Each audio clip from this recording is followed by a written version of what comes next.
നമസ്കാരം. ഇൻസൈഡിലേക്ക് സ്വാഗതം.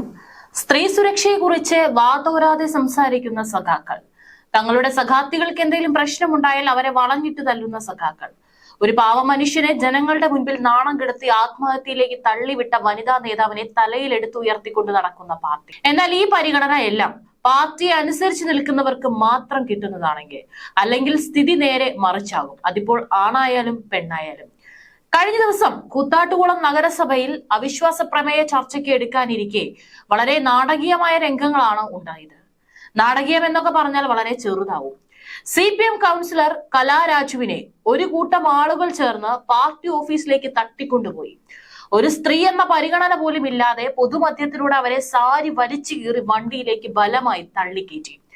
അവരെ കേട്ടാൽ അറപ്പുളവാക്കുന്ന ഭാഷയിൽ ചീത്ത വിളിച്ചുകൊണ്ട് പോയത് സ്വന്തം മകന്റെ പ്രായം പോലും ഇല്ലാത്ത ഒരു DYFI പ്രവർത്തകനാണെന്ന് കലാരാജു തന്നെ മൊഴി നൽകിയിട്ടുണ്ട്. ഇതാണ് CPM ഉദ്ദേശിക്കുന്ന സ്ത്രീ സംരക്ഷണം. ഇവർക്ക് അല്പമെങ്കിലും നാണമുണ്ടോ ഇങ്ങനെയൊക്കെ ചെയ്തു കൂട്ടാൻ എന്നാണ് ചോദിക്കാനുള്ളത്. എവിടെ മേയർ ആര്യയെ സംരക്ഷിക്കുന്ന നേതാക്കൾ? എവിടെ PP ദിവ്യയെ സംരക്ഷിക്കുന്ന നേതാക്കൾ? ഈ പറയുന്ന വനിതാ നേതാക്കൾക്ക് ഇപ്പോൾ ഒന്നും പറയാനില്ലേ? പോസ്റ്റ് ഇടാനുമില്ലേ? ഇവർ വിശ്വസിക്കുന്ന അതേ പാർട്ടിയിൽ തന്നെ പ്രവർത്തിക്കുന്ന വനിതാ നേതാവിനാണ് ഇതേ അവസ്ഥ ഇപ്പോൾ വന്നിരിക്കുന്നത്. സ്ത്രീ സുരക്ഷയ്ക്ക് വേണ്ടി സംസാരിച്ചവർ എന്തേ ഈ പാവ സ്ത്രീക്ക് വേണ്ടി രംഗത്ത് വരാത്തത്? സ്ത്രീകൾക്കെതിരെയുള്ള ഒരു തരത്തിലുള്ള ആക്രമണങ്ങളും വെച്ചു പൊറപ്പിക്കില്ല എന്ന് പറയുന്ന മുഖ്യൻ.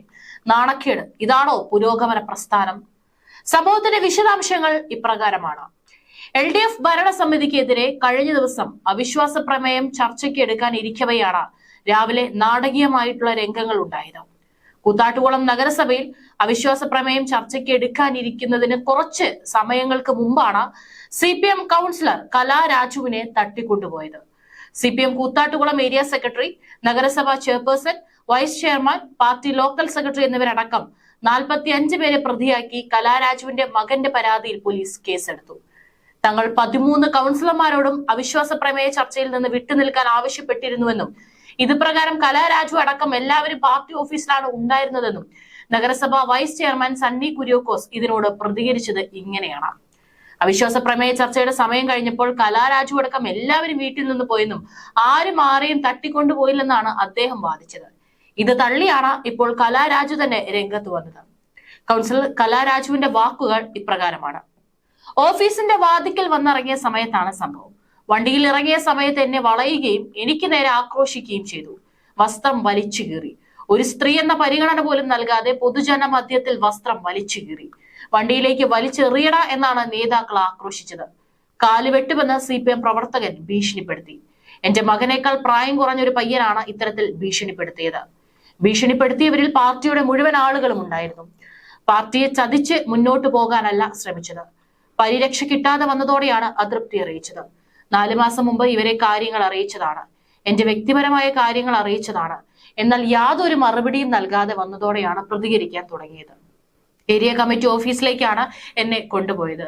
അവിടെ വെച്ച് ശാരീരികമായി ഉപദ്രവിക്കുകയോ ഒന്നും ചെയ്തില്ല. എന്നെ കൺവിൻസ് ചെയ്യിപ്പിക്കാനാണ് ശ്രമിച്ചത്. ഇത്രയും നാളും അവസരം കിട്ടിയപ്പോൾ എന്തുകൊണ്ടാണ് ചെയ്യാതിരുന്നത്?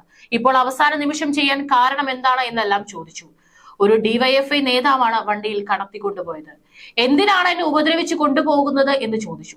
പറഞ്ഞാൽ മനസ്സിലാവുന്ന കാര്യങ്ങളല്ലേ ഉള്ളൂ, അനുഭവങ്ങളാണ് ഉള്ളത്. ഇത്രയും സംഭവിച്ച സ്ഥിതിക്ക് നിയമ നടപടി അടക്കമുള്ള കാര്യങ്ങൾ ആലോചിച്ച് തീരുമാനിക്കും. അവിശ്വാസ പ്രമേയം കഴിയുന്നതുവരെ അവിടെ പിടിച്ചു വെച്ചിട്ട് പിന്നീട് പൊയ്ക്കൊള്ളാൻ പറയുന്നതിൽ എന്താണ് കാര്യം? അവിടെ വെച്ച് നെഞ്ചുവേദന വന്നപ്പോൾ ആശുപത്രിയിൽ പോകണമെന്ന് പറഞ്ഞിരുന്നു. കഴുത്തിൽ കുത്തിപ്പിടിച്ച് നെഞ്ചിന് പിടിച്ചിടിച്ചപ്പോഴാണ് നെഞ്ചുവേദന അനുഭവപ്പെട്ടത്. നെഞ്ചുവേദന എടുക്കുന്നു എന്ന് പറഞ്ഞപ്പോൾ ഗ്യാസിന്റെ ഗുളിക തന്നു. മക്കളെ കാണണം, ആശുപത്രിയിൽ പോകണമെന്ന് പറഞ്ഞപ്പോൾ ഏരിയ സെക്രട്ടറിയോട് ചോദിക്കട്ടെ എന്നാണ് അവർ പറഞ്ഞത്. വൈകിട്ട് 4:30 വീട്ടിലെത്തിച്ചത്. മർദ്ദിച്ചതിനേക്കാൾ അപകീർത്തിപ്പെടുത്തുന്ന സംസാരമാണ് എനിക്ക് ഏറ്റവും വേദന ഉണ്ടാക്കിയത് എന്നാണ് കലാരാജുവിന്റെ വാക്കുകൾ. പാർട്ടിക്ക് അപ്രിയയായ വനിതാ നേതാവിന്റെ സ്ഥിതിയാണ് ഇങ്ങനെ. ഇങ്ങനെയൊക്കെ ഒരാളെ തട്ടിക്കൊണ്ടുപോയാൽ ആരും ചോദിക്കാനും പറയാനുമില്ലെന്ന ധൈര്യം തന്നെയാണ് ഇതിന് പിന്നിലുള്ളത്. കലാരാജുവിന്റെ പ്രതികരണം വന്നപ്പോൾ തന്നെ കടത്തിക്കൊണ്ടുപോയെന്ന ആരോപണം നിഷേധിച്ച് CPM നേതൃത്വം രംഗത്ത് വന്നിരുന്നു. പാർട്ടി തീരുമാനപ്രകാരം അവരുൾപ്പെടെയുള്ള 13 കൗൺസിലർമാർ ഏരിയ കമ്മിറ്റി ഓഫീസിൽ ഇരിക്കുകയായിരുന്നു. നല്ല രീതിയിൽ സംസാരിച്ച് പിരിഞ്ഞ കലാരാജു ഏത് സാഹചര്യത്തിലാണ് ആരോപണം ഉന്നയിക്കുന്നതെന്ന് അറിയില്ലെന്നാണ് CPM Koothattukulam area secretary PV Ratheesh വ്യക്തമാക്കിയത്. കലാരാജ് ഉന്നയിക്കുന്ന സഹകരണ ബാങ്കുമായുള്ള പ്രശ്നം എന്താണെന്ന് അറിയില്ലെന്നും പി വി രതീഷ് വ്യക്തമാക്കി. എന്നാൽ കലാരാജുവിന്റെ മക്കളുടെ പരാതിയിൽ രതീഷ് ഉൾപ്പെടെയുള്ളവർക്കെതിരെയാണ് ജാമ്യമില്ലാ വകുപ്പുകൾ ചുമത്തി കേസെടുത്തിരിക്കുന്നത്. ഇത് കാണുമ്പോഴൊന്നും വനിതാ കമ്മീഷനും പോലീസിനും സ്വമേധയാ കേസെടുക്കാൻ തോന്നുന്നില്ലേ?